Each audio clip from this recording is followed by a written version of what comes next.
नमस्कार विद्यार्थी मित्रांनो, आज दिनांक 31 जुलै 2021 वार शनिवार. आजच्या ब्रिज कोर्स सेतू अभ्यासक्रम या शालेय उपक्रमामध्ये आपणा सर्वांचे हार्दिक स्वागत. आज आपण बघणार आहोत इयत्ता 7वी विषय विज्ञान, जनरल सायन्स, सेमी इंग्रजी.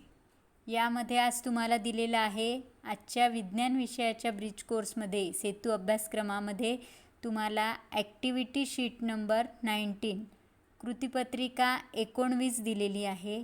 आणि या कृतीपत्रिका 19 मध्ये आज आपल्याला बघायचं आहे, आज आपल्याला समजून घ्यायचं आहे. Let's understand how are sounds produce. ध्वनी कसा निर्माण होतो. How are sounds produce. त्याचा रेफरन्स दिलेला आहे स्टँडर्ड 6 चॅप्टर 13 साऊंड्स. 6व्या वर्गातील 13वं चॅप्टर जे आहे साऊंड ध्वनी, या चॅप्टरमधील तो पॉईंट आहे, तो भाग आपल्याला समजून घ्यायचा आहे. How are sounds produce. Learning outcomes आहे conduct simple investigations to seek answer to queries. Then let's take a look. तर आता आपण बघूया की यामध्ये काय सांगितलेलं आहे आणि आपल्याला काय बघायचं आहे.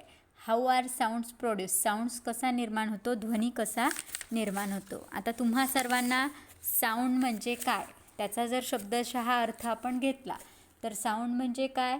साऊंड म्हणजे तुम्ही म्हणाल आवाज, आणि बरोबरही आहे, साऊंड म्हणजे आवाज. पण हे झालं त्याचं मिनिंग, हा झाला त्याचा शब्दशः अर्थ. पण आवाज म्हणजे काय, तर तुम्हाला माहिती आहे, आपण सकाळी उठल्यापासून तर रात्री झोपेपर्यंत वेगवेगळ्या प्रकारचे आवाज ऐकत असतो. सकाळी उठल्यानंतर पक्ष्यांची किलबिलाट, अलाराम लावला असेल तर अलारामचा आवाज, मोबाईलचा आवाज, घरामध्ये स्वयंपाक सुरू असेल तर स्वयंपाकाचा, कुकरच्या शिट्ट्यांचा आवाज, दूधवाल्याचा आवाज, पेपरवाल्याचा आवाज, वेगवेगळ्या प्रकारचे निरनिराळ्या प्रकारचे आवाज आपल्या कानावर पडत असतात. त्याचप्रमाणे बाहेर भाजीवाला आला असेल, भाजीवाल्याचा आवाज, घरामध्ये काही एखादं भांडं पडलं असेल तो आवाज, शेजारी कोणी बोलत असेल तो आवाज, आजूबाजूला कुठे म्युझिक सिस्टीम सुरू असेल तो आवाज, म्हणजे असंख्य असे आवाज आपल्याला ऐकू येतात. आणि हे सर्व जे आवाज आहे हे कसे असतात, यामधले काही आवाज अतिशय मोठे असतात, काही आवाज अतिशय लहान असतात, काही आवाज इतके मोठे असतात की ते आपल्या कानाला सहनसुद्धा होत नाही, आपल्याला ते ऐकावेसे वाटत नाही, नकोसे वाटतात. काही आवाज कसे असतात, नकोसे वाटणारे असतात. काही आवाज मात्र काही आवाज इतके हळू असतात की ते आपल्याला ऐकूसुद्धा येत नाही. त्यासाठी आपल्याला विशेष अटेन्शन द्यावं लागते, विशेष लक्ष द्यावं लागते. लक्ष दिल्याशिवाय आपल्याला ते आवाज ऐकू येत नाही. मग हे सर्व जे आवाजाचे प्रकार आहे यालाच सायंटिफिक भाषेमध्ये काय म्हणतात, याला सायंटिफिक भाषेमध्ये साऊंड असे म्हणतात, ध्वनी असे म्हणतात. तर चला बघूया आपण परत पुन्हा. Let's take a look. We hear different kinds of noises in our surroundings like birds chirping, vehicle honking, whistling, dogs barking, firecrackers, etc. The noise we hear in our surrounding is called sound. तर मग आपण आपल्या अवतीभोवती जे आवाज ऐकतो त्या आवाजालाच काय म्हणतात, साऊंड असे म्हणतात. The noise we hear in our surrounding is called a sound. काय दिलेली आहे साऊंडची definition, the noise we hear in our surrounding is called sound. जे आपण वेगवेगळ्या प्रकारचे आवाज ऐकतो त्याला साऊंड असे म्हणतात. पुढे बघूया. Some sounds are loud and are heard easily while some others are very soft and cannot be heard unless we listen attentively. आताच सांगितलं मी तुम्हाला की काही आवाज हे कसे असतात, some sounds are loud and are heard easily, म्हणजे सहजतेने ऐकू येतात. some sounds are loud and the sounds which are heard easily are called loud sounds असे आपण त्याला म्हणू शकतो. काही साऊंड्स कसे असतात, लाऊड असतात, जे आपल्याला सहजासहजी ऐकू येतात. The sounds which are heard easily are called loud sounds, and the sounds which cannot be heard easily but requires our attention are called soft sound. म्हणजे अशा प्रकारे त्याचे दोन प्रकार तुम्हाला इथे दिलेले आहे, सॉफ्ट साऊंड आणि लाऊड साऊंड. हे असे प्रश्न तुम्हाला युनिट टेस्टमध्ये येऊ शकतात. छोटे छोटे जे प्रश्न आहे, काल आपली जी युनिट टेस्ट झाली तशा प्रकारे आता या पुढील ॲक्टिव्हिटी शीटवर तुमची एक आणखीन टेस्ट बाकी राहिलेली आहे. तर असे छोटे छोटे जे प्रश्न आहेत ते प्रश्न तुम्हाला येऊ शकतात, की आता काल 2 टेस्ट पाहिल्यानंतर तुम्हाला अनुभव आलाच असेल की कशा प्रकारचे प्रश्न त्यामध्ये विचारल्या जातात. कालचीसुद्धा टेस्ट आपण पाहिलेली आहे, त्याच्यामध्ये तुम्ही समजून घेतली आहे, काही जणांनी सोडवलीसुद्धा असेल.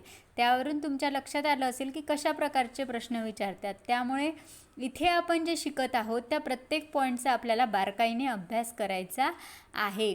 तर मग आता याच्यामध्ये काय दिलेले आहे की काही sound, some sounds are loud and are heard easily while some others are very soft and cannot be heard unless we listen attentively. म्हणजेच याच्यावरून आपण काय सांगू शकतो की साऊंड्सचे देअर आर 2 टाईप्स, त्याचे 2 प्रकार आहे. एक आहे लाऊड साऊंड आणि दुसरा आहे सॉफ्ट साऊंड. तर लाऊड साऊंड्स कशाला म्हणायचं? The sounds which are heard easily are called loud sounds. And soft sounds कशाला म्हणायचं? The sounds which can not be heard easily but requires our attention are called soft sound.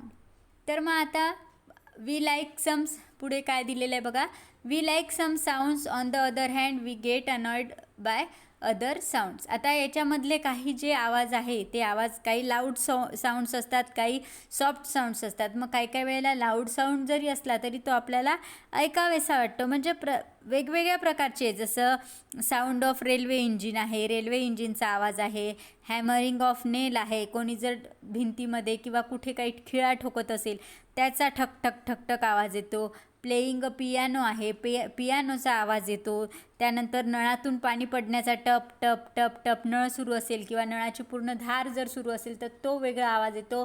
थेंब थेंब पाणी जर नळामधून पडत असेल तर त्याचा आवाज वेगळा असतो. त्याचप्रमाणे हवा जर असेल तर झाडांची जी पानं आहे सळसळ सळसळ त्याचासुद्धा आवाज येतो. म्हणजे अशा प्रकारे वेगवेगळे आवाज आपल्या कानावर येत असतात. आणि याच्यामधले काही आवाज हे आपल्याला ऐकावेसे वाटतात तर काही आवाज हे नकोसे वाटतात, म्हणजे ते आपल्याला ऐकावे वाटत नाही. म्हणजे आता हे सर्व जे झाले वेगवेगळ्या प्रकारचे, घरामध्ये जर कोणाच्या घरामध्ये जर उंदीर वगैरे असेल तर उंदराची सुद्धा खुडखुड खुडखुड ऐकू येत असते. एखादा किडा असतो तो किड्याचा सुद्धा आवाज येत राहतो. म्हणजे आवाज भरपूर प्रकारचे, जितकं काही आपण पाहिलं, जितकं डीपमध्ये जाऊ तेवढे आवाज तुम्हाला याच्यामध्ये येतील, समजतील. की तुम्ही जर बारकाईने निरीक्षण केलं किंवा तुम्ही जर बारकाईने आढावा घेतला की सकाळपासून रात्री झोपेपर्यंत आपल्याला कुठल्या प्रकारचे आवाज ऐकू येतात याची जर तुम्ही लिस्ट केली तर ती भरपूर मोठी लिस्ट तुमची तयार होईल.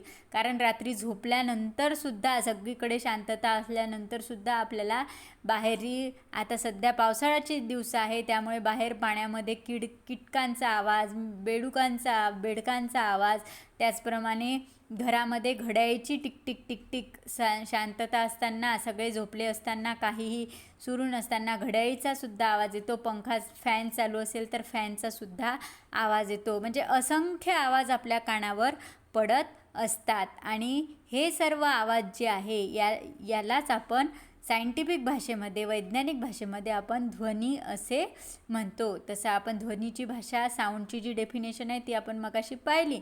The noise we hear in our surroundings is called sound. आपण आपल्या सभोवताली जो आवाज ऐकतो त्याला साऊंड असे म्हणतात. तर आता पुढे आपल्याला बघायचं आहे हाऊ आर साऊंड्स प्रोड्यूस. मग आता हा आवाज आहे, आवाजाची डेफिनेशन पाहिली, वेगवेगळ्या प्रकारचे आवाज पाहिले. पण मग आता हा आवाज येतो कसा किंवा हा आवाज प्रोड्यूस कसा होतो तर ते आता आपल्याला बघायचं आहे. आणि त्यासाठी इथे तुम्हाला एक्झाम्पल दिलेले आहे, काही ॲक्टिव्हिटी दिलेल्या आहे.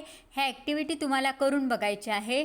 बघा, try this. When a song is being played on a radio or a music system in the house, place your hand on it's speaker, what do you feel. काय म्हटलेलं आहे बघा, when a song is being played on a radio or a music system in the house, place your hand on it's speaker, what do you feel. तुमच्या घरी जी music system असेल, म्हणजे radio आहे किंवा दुसरी एखादं काही असेल, तर त्याच्यावर तुम्हाला काय करायचं आहे, त्याचे जे स्पीकर असते त्याच्यावर तुम्हाला हात ठेवायचा आहे आणि तो हात ठेवल्यानंतर व्हॉट डू यू फील, तुम्हाला काय वाटते ते सांगायचं आहे. आता हा एक्सपेरिमेंट म्हणजे एक्सपेरिमेंट नाही म्हणू आपण याला, छोटीशी ॲक्टिव्हिटी आहे, छोटीशी कृती दिलेली आहे तुम्हाला, ही करायची आहे. कदाचित काही जणांना याचा अनुभवसुद्धा असेल की जर टी व्ही रेडिओच्या किंवा म्युझिक सिस्टीम दुसरी एखादी म्युझिक सिस्टीम असेल त्याच्या स्पीकरवर जर आपण हात ठेवला तर आपल्याला काय जाणवते आणि ज्यावेळेला ते बंद होते त्यावेळेला आपल्याला काय जाणवते हे तुम्हाला त्याच्यामध्ये सांगायचं आहे. तर काय जाणवेल, when a hand is place on the speaker of radio or music system what do you feel, आपल्याला काय वाटेल ज्या वेळेला आपण त्याच्यावर हात ठेवू त्यावेळेला आपल्याला काय जाणवेल, तिथे आपल्याला काहीतरी व्हायब्रेट होत आहे असं आपल्याला जाणवेल. आणि ज्या वेळेला ते बंद होईल, ज्या वेळेला ते म्युझिक बंद होईल त्यावेळेला आपल्याला तिथे ते व्हायब्रेशन्स बंद झालेलं दिसेल. तुम्ही एकदम एखाद्या याच्याजवळ बसा,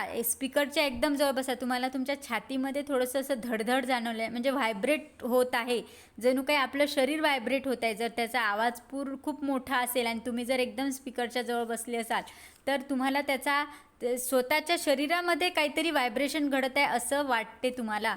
आणि म्हणजेच आता घरी आपले छोटे छोटे असतात म्युझिक सिस्टीम, पण एखाद्या तुम्ही प्रोग्राममध्ये गेले, एखाद्या कार्यक्रमात गेले आणि अचानकपणे तुम्हाला त्या स्पीकरच्या जवळ बसायचं जर काम पडलं तर तुम्ही तो अनुभव घेऊ शकता की कशाप्रकारे आपल्याला तिथे व्हायब्रेशन जाणवतं. आणि ज्यावेळेला ती म्युझिक सिस्टीम किंवा तो रेडिओ जर बंद झाला, त्याचं स्विच ऑफ केला तो, तर मग आपल्याला काय होईल की आपल्या लगेच लक्षात येईल की तिथे व्हायब्रेशन्स काय झालेलं आहे, व्हायब्रेशन बंद झालेलं आहे. सेकंड एक्झाम्पल करून पहा. मी जरी सांगितलं तुम्हाला काय फील होतं तरी पण तुम्हाला प्रत्यक्षात ही ॲक्टिव्हिटी करायची आहे. केल्यानंतर तुम्हाला त्याच्यामधून जो अनुभव येईल तो महत्त्वाचा आहे. त्यामुळे तुम्हाला करायचं आहे आणि खूप काही कष्ट नाही आहे. प्रत्येकाच्या घरी स्पीकर असतात, कुठली ना कुठली म्युझिक सिस्टीम असते, ती सुरू करायची 2 मिनटासाठी आणि त्या स्पीकरवर हात ठेवायचा. त्यानंतर पुढे आणखीन एक एक्सपेरिमेंट म्हणू, त्याला आपण ॲक्टिव्हिटी म्हणूया. तर ती ॲक्टिव्हिटी दिलेली आहे बघा. Take a rubber band and stretch it as shown in the picture and plug the stretch band. What else did you notice. काय म्हटलेलं आहे त्यांनी तुम्हाला की एक रबर बँड घ्या आणि तो स्ट्रेच करा म्हणजे ताणा आणि plug the stretch rubber band आणि ताणल्यानंतर तो काय करा, पुन्हा सोडून द्या. What else did you notice. तुमच्या काय लक्षात येईल, काय होईल की the rubber band undergoes vibration, त्याच्यामध्ये सुद्धा आपल्याला व्हायब्रेशन्स दिसेल and vibrations also have some speed. त्या व्हायब्रेशनमध्ये आपल्याला जसं तुम्ही सोडल्यानंतर तो काय होईल, तात्काळ तिथे तो त्याच्या पूर्ववत जागेवर येईल. ज्या वेळेला तुम्ही त्याला स्ट्रेच कराल तेव्हा तो ताणला जाईल. तुम्ही त्याला ताणलं की काय होईल, तो ताणला जाईल. मात्र ज्या वेळेला तुम्ही त्याला प्लग कराल, सोडून द्याल, त्यावेळेला तो त्याच्या पूर्वस्थितीत येतील. म्हणजे अचानक एकदम पटकन होते एक क्रिया. म्हणजेच इथे काय म्हणू आपण की ज्या वेळेला तो ताणला गेला म्हणजे त्याच्यामध्ये व्हायब्रेशन झालेलं आहे आणि जेव्हा तो सुटला म्हणजे पूर्ववत जागेवर आला म्हणजेच तिथे काय झालं, त्या व्हायब्रेशनला स्पीड मिळालेला आहे. तर अशा प्रकारे तुम्हाला ह्या दोन्हीही ॲक्टिव्हिटी करायच्या आहे आणि त्या ॲक्टिव्हिटी करून त्यानंतर त्याचे तुम्हाला आन्सर लिहायचे आहे की तुम्हाला काय वाटलं त्या दोन्ही क्वेश्चनचे. म्हणजे ॲक्टिव्हिटीवर दिलेलं आहे की तुम्ही काय फील केलं, तर त्याचे उत्तर तुम्हाला लिहून काढायचे आहे नोटबुकमध्ये. पुढे बघूया. The object that produce sound show a certain movement, that is they have a certain kind of motion. They oscillate rapidly. In other words, they vibrate. तेच सांगितलेलं आहे की काय होतं की एखादी वस्तू जर घेतली आपण, जसं स्पीकरवर हात ठेवला, त्याच्यावर हात ठेवल्यामध्ये आपल्याला काय झालं, तिथे व्हायब्रेशन जाणवलं. रबर स्ट्रेच केल्यानंतर त्याच्यामध्ये सुद्धा व्हायब्रेशन जाणवलं आणि सोडल्यानंतर त्याच्यामध्ये आपल्या असं लक्षात आलं की व्हायब्रेशनला स्पीडसुद्धा आपल्याला दिसला. म्हणजेच याचा अर्थ काय आहे की the objects that produce sound show a certain movement and that is they have a certain kind of motion. They oxalate rapidly. In other words they vibrate. म्हणजेच थोडक्यात काय तर त्यांचं तिथे काय होते, त्याच्यामध्ये व्हायब्रेशन होते. म्हणजेच आपण याच्यावरून काय सांगू शकतो की साऊंड प्रोड्यूस होण्याकरिता कशाची आवश्यकता असते, साऊंड प्रोड्यूस होण्याकरिता आपल्याला व्हायब्रेशनची आवश्यकता असते आणि जी व्हायब्रेशनची जी मुवमेंट आहे त्या व्हायब्रेशनची जी मुवमेंट आहे त्याच्यामुळेच आपल्याला साऊंड प्रोड्यूस झालेला दिसून येतो. When the as long as the object vibrates the sound is heard. जेवढा वेळ त्या वस्तूचं व्हायब्रेशन सुरू असते तेवढा वेळ काय होते, आपल्याला साऊंड ऐकू येतो. And when the vibration stops the sound also stop. आणि ज्या वेळेला व्हायब्रेशन बंद होते त्यावेळेला त्याच्यामधून येणारा आवाजसुद्धा बंद होतो. The object due to which sound is produce is called the source of that sound. म्हणजे ज्या आवाजामधून, ज्या वस्तूमधून साऊंड प्रोड्यूस होतो त्याला आपण काय म्हणू, सोर्स ऑफ दॅट साऊंड. त्याला आपण काय म्हणणार आहे, सोर्स ऑफ दॅट साऊंड. म्हणजे ते आवाजाचं जे स्तोत्र आहे किंवा आवाजाचं ध्वनीचं जे सोर्स आहे ते कशाला म्हणायचं, the object due to which sound is produce. ज्या वस्तूमधून आपल्याला आवाज ऐकू येतो, जसं स्पीकरमधून आपल्याला आवाज ऐकू आला म्हणजे स्पीकर काय झालं, speaker is the source of sound. ह्या झाला स्पीकर काय झालं, सोर्स ऑफ साऊंड. तर अशा प्रकारे एकच गोष्ट तुम्हाला इथे लक्षात ठेवायची आहे की sound is produce due to the rapid back and forth movement of the substance. Sound कशामुळे तयार होतो की rapid back and forth movement of the substance. पदार्थाची मागे पुढे होणारी जी हालचाल आहे त्यामुळे आपल्याला साऊंड ऐकू येतो. आणि ही हालचाल म्हणजेच काय आहे, ही हालचाल म्हणजेच व्हायब्रेशन आहे. जेव्हा मागे पुढे हालचाल होते म्हणजेच काय होते, त्या वस्तूचं व्हायब्रेशन होते आणि व्हायब्रेशन झाल्यानंतरच आपल्याला साऊंड ऐकू येतो. जितका वेळ व्हायब्रेशन होत असते तितका वेळ साऊंड आपल्याला ऐकू येतो. एकदाच व्हायब्रेशन थांबलं की आवाजसुद्धा थांबतो. And when an object vibrates, it produces sound. As soon as the vibration stops, the sound also stop. आणि ज्या वस्तूपासून आपल्याला साऊंड मिळतो, the object which produces sound is called the source of sound. त्याला आपण सोर्स ऑफ साऊंड असे म्हणतो. For example स्पीकरमधून आवाज येतो म्हणजे स्पीकर काय झालं, सोर्स ऑफ साऊंड झालं. मोबाईल जर घेतला तुम्ही तर मोबाईलमधून आवाज येतो म्हणजे मोबाईल काय झाला, mobile is the source of sound. म्हणजे अशा प्रकारे ज्या वस्तूमधून आपल्याला साऊंड ऐकू येतो त्याला आपण काय म्हणू, सोर्स ऑफ साऊंड असे म्हणू. त्याच्यानंतर पुढे आणखीन तुम्हाला एक क्वेश्चन दिलेलं आहे. एवढं सगळ्यांना समजलं असेल की साऊंड कशाला म्हणायचं. काय पाहिलं आपण आज, sound, what is mean by sound आणि हाऊ आर साऊंड्स प्रोड्यूस. साऊंडची डेफिनेशन काय सांगितली, the noise we hear in our surroundings is called sound. The noise we hear in our surrounding is called sound.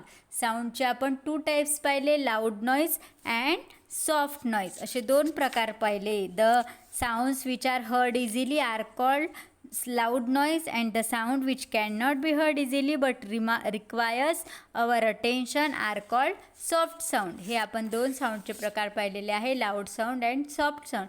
त्यानंतर how are sound produce, sound कसा तयार होतो, ध्वनी कसा तयार होतो ते आपण पाहिलेलं आहे. तर sound is produce due to the rapid back and forth movement of the substances that is called vibration. थोडक्यात जर सांगायचं झालं तर साऊंड कशामुळे प्रोड्यूस होतो, व्हायब्रेशनमुळे. When an object vibrates it produces sound. जोपर्यंत व्हायब्रेशन सुरू आहे तोपर्यंत आवाजसुद्धा सुरू आहे, साऊंडसुद्धा सुरू आहे. ज्या वेळेला व्हायब्रेशन स्टॉप होईल त्यावेळेला आवाजसुद्धा स्टॉप होईल. तर एवढं सर्वांना समजलं असेल. आता पुढे एक क्वेश्चन दिलेला आहे तो बघूया आपण. Let's practice. If a metal plate falls on the floor sound is produce.